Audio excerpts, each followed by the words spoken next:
Assalamualaikum warahmatullahi wabarakatuh, sahabat tani. Sudah kemanakah Anda di hari Lebaran ini? Mungkin ada yang sudah mudiknya jauh, mungkin ada yang tidak mudik, dan mungkin banyak yang pergi liburan ya, holiday seperti itu ya.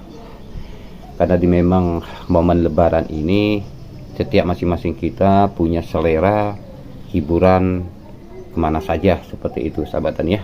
Namun yang terpenting, sahabat tani ya, tetap sehat selalu, hati-hati di saat yang mudik, di saat yang kembali dari mudik ya, karena sangat banyak musim kecelakaan ya. Memang sih setiap musim Lebaran itu pasti kecelakaan banyak terjadi. Jadi untuk sahabat tani semua dimanapun Anda berada ya, saya doakan selamat selalu, pergi pulang dari mudik, pergi pulang jalan-jalannya selamat selalu. Dan sudah pasti tentunya jikalau jalan-jalan sudah selesai, hari Lebaran sudah selesai, kita kembali beraktivitas masing-masing. Ada yang ke kantor, ada yang kembali ke kebun, dan ada yang lain-lain seperti itu ya.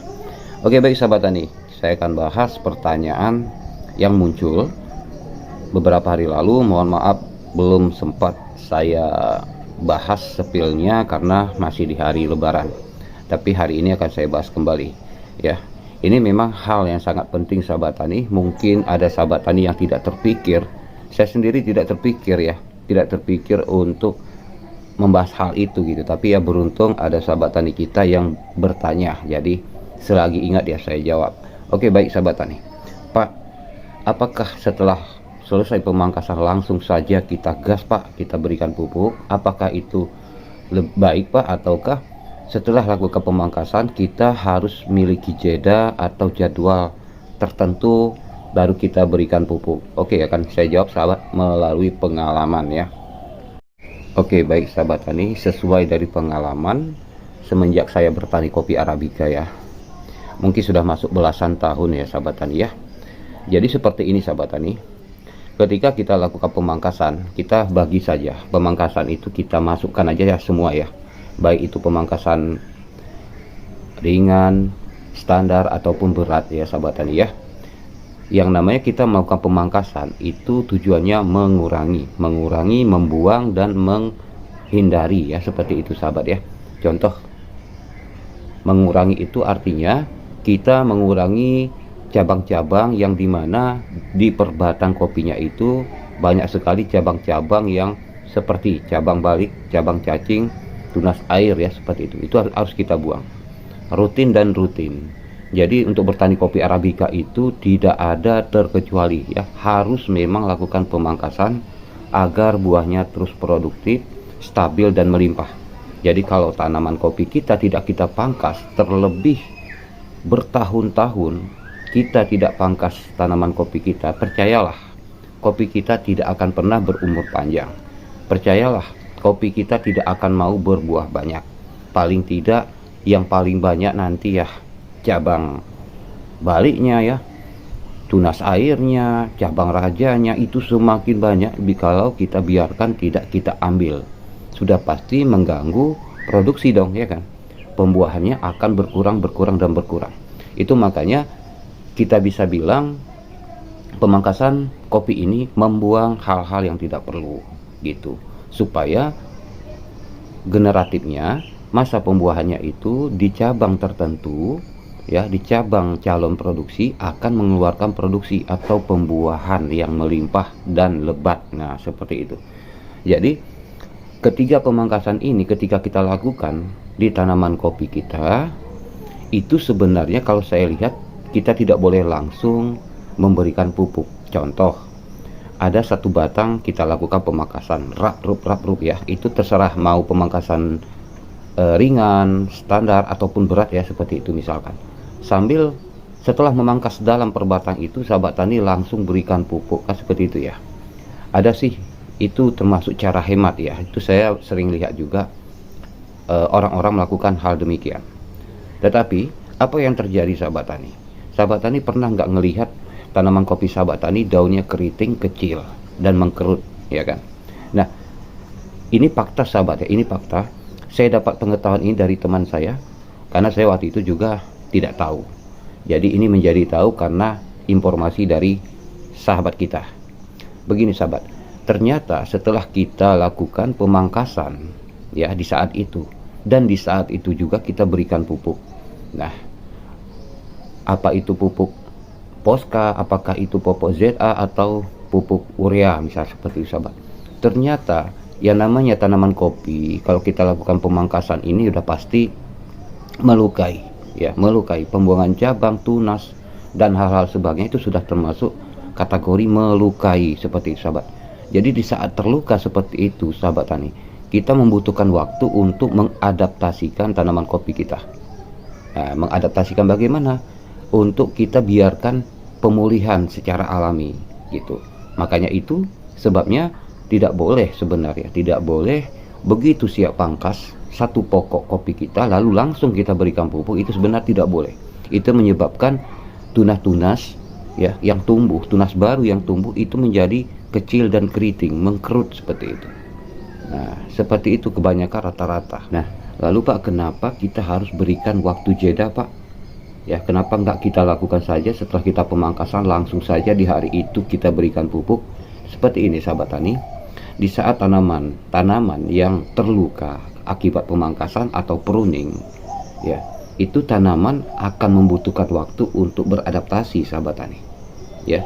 Jadi jangan sahabat tani mengira hari ini pangkas sahabat tani berikan pupuk dengan harapan tunasnya cepat tumbuh, cepat berbuah. Enggak juga sahabat ya, yang ada justru nanti akan keriting daun ya, cabangnya itu akan keluar tunas memang, tetapi tunasnya itu keluar sebenarnya bukan di masanya gitu ya, karena pupuk yang namanya pupuk ini kan merangsang dan memaksa ya. Seharusnya setelah kita lakukan pemangkasan dalam 2 minggu keluar tunas, karena kena pupuk jadinya 1 minggu keluar tunas atau cabang baru, tetapi yang keluar itu tunas cabang baru itu keriting sahabat, daun-daunnya keriting, bahkan kecil ya, mengecil.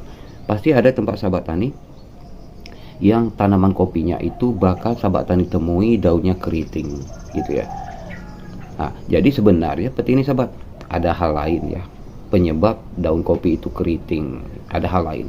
Tetapi biar gampang saya jelaskan, ada salah satu masalah yang bikin daun kopi kita itu cabangnya itu jelek dan keriting. Nah, itu tadi sahabat, setelah kita lakukan pemangkasan kita langsung saja berikan ya, kita langsung saja berikan pupuk dengan harapan hemat waktu. Namun ternyata di balik hemat waktu tanaman kopi kita rusak. Nah, kembali ke cerita teman saya tadi kepada saya sahabat. Jadi begitu saya tahu, saya robahlah pola cara saya memberikan pupuk, yaitu dengan cara setelah kita lakukan pemangkasan ya, setelah kita lakukan pemangkasan kita biarkan 2 minggu ya, kita biarkan 2 minggu dengan harapan apa? Supaya tanaman kopi kita tidak mengalami keriting daun ya. Karena supaya sahabat tani tahu, pupuk kimia ini bisa menambah penghasilan kita, tetapi jikalau tata caranya salah justru bisa merusak kopi kita. Nah, jadi bila mana sahabat tani memangkas sendiri kebun kopinya, memangkas sendiri ya, tidak menggunakan ongkos atau jasa orang. Misal dalam, kita nggak usah bilang 1 hektar ya, kita bilang aja sekitar setengah hektar misalnya ya. Setengah hektar kalau kita sendirian biasanya kalau kita fokus itu dalam 1 minggu itu siap ya. Kalau kita sudah terbiasa, sudah tahu itu dalam 1 minggu biasa siap ya. Nah, itu kalau seperti itu sahabat melakukannya sendiri, lebih baik sahabat tani tunggu selesaikan semua pemangkasannya ya. Tunggu selesaikan semua pemangkasannya. Bila mana pemangkasan terakhirnya siap dalam 1 minggu, maka sahabat tani harus biarkan itu 2 minggu. Seperti itu aja, biarkan aja 2 minggu. Dengan harapan supaya kopi kita bisa beradaptasi ya. Setelah beradaptasi, begitu kita beri pupuk, maka pertumbuhan daunnya itu normal ya. Daunnya pun lebar dan terhindar dari keriting. Seperti itu sahabat. Itu solusi cara yang terbaik yang biasa saya lakukan. Nah, terbukti di video-video saya sahabat tani bisa tengok ya, tidak ada yang daunnya kecil dan keriting. Nah, itu tadi sahabat tani ya, kita kalau tahu tata caranya, jadwalnya, jedanya, kita pasti bisa kok, bisa menjaga tanaman kita sahabat ya. Karena daun kopi mempengaruhi pembuahan ya, karena klorofil ya, klorofil atau fotosintesis. Setiap tanaman kan berfotosintesis melalui daun ya sahabat tani. Jadi kalau daunnya tidak kita jaga, daunnya keriting, itu datang matahari, ya sudah pasti tidak menyerap ya, tidak menyerap matahari itu secara maksimal ke tanaman kopi kita. Nah, penting sekali ya sahabat tani. Oke, baik sahabat tani, tidak ada sih sebenarnya efek lain ya. Hanya itu saja kok sahabat tani ya. Tetapi walaupun itu hal kecil dan sepele, justru itu nanti yang bikin tanaman kita menjadi rusak dan sulit diperbaiki ya. Jadi intinya, setelah pemangkasan ringan, baik setelah pemangkasan standar, baik setelah pangkas berat, lebih baik setelah pemangkasan dibiarkan dulu 2 minggu ya, 2 minggu dibiarkan supaya beradaptasi ya. Jadi nanti setelah dalam 2 minggu lalu sahabat tani berikan pupuk. Itu sahabat tani berikan pupuk, fokuskan dulu yang ada kandungan nitrogennya ya, seperti urea, ZA juga boleh sahabat. Loh, jadi Pak, kalau NPK nya kapan Pak? NPK itu akan nyusul nantinya 3 bulan setelah kita berikan pupuk nitrogen, atau bisa kita tebak berapa bulan lagi yang dia mau pembungaan, sudah bisa kita berikan NPK. Seperti itu sahabat. Oke, baik, saya rasa hanya itu ya sahabat tani ya. Semangat terus sahabat tani ya. Lebaran ini banyak sekali pengeluaran kita ya, belum lagi kemana-mana, jalan-jalan kemana-mana. Sekarang kalau kita bawa uang 100-200 ribu ya, 100-200 ribu tak cukup ya sahabat tani, seperti itu ya. Tetapi tenang saja, selama sahabat tani penghasilan dari kopinya banyak, insya Allah aman kok. Mau kemana-mana, mudik, mau silaturahim, mau bolak-balik mudik kemana saja aman kok ya. Oke, kalau begitu sahabat tadi, assalamualaikum warahmatullahi wabarakatuh.